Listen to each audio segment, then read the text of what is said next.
from mass arrests and enforced disappearances to torture and unlawful killings. Does the Minister agree with me that Bangladeshi people Bangladeshi শিক্ষার্থীদের পাশে আবারও দাঁড়ালেন British Bangladeshi MP Afsana Begum.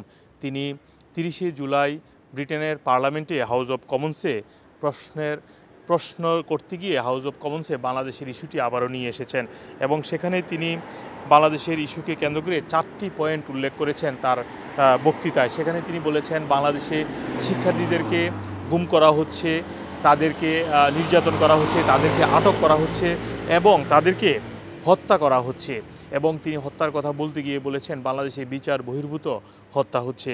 Following the high death toll among student protesters, international human rights bodies are reporting further crackdowns on dissent, from mass arrests and enforced disappearances to torture and unlawful killings.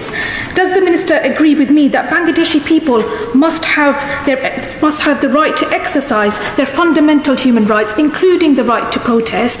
এছাড়াও বাংলাদেশে ব্যক্তি স্বাধীনতা নেই এবং মানবাধিকারের চর্চা নেই, এসব বিষয়ে তিনি তুলে ধরেন পার্লামেন্টে এবং 30 জুলাই তার সোশ্যাল মিডিয়ার যে প্ল্যাটফর্ম সেখানে একটি ভিডিও তিনি পোস্ট করেছেন।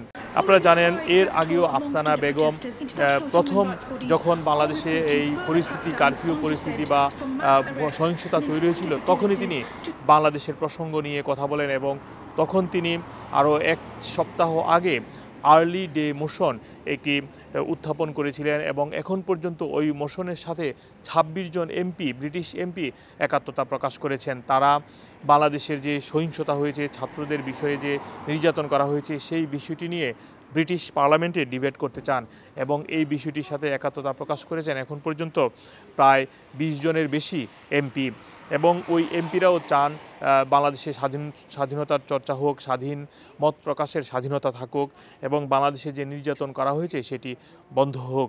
আপনারা জানেন এই আফসানা বেগম ছাড়াও আরও ব্রিটিশ এমপি রূপা হক আরও 2-3 দিন আগে ব্রিটিশ পার্লামেন্টে এই বিষয়গুলো উল্লেখ করেন এবং তিনি বলেছেন বাংলাদেশে 3 ফিগারের মানুষকে হত্যা করা হয়েছে, মানে 2 শতাধিক, আমরা জানি 200-এরও বেশি মানুষকে হত্যা করা হয়েছে এখন পর্যন্ত। এই বিষয়গুলো নিয়ে ব্রিটিশ সরকারের হস্তক্ষেপের কামনাও তিনি করেছিলেন।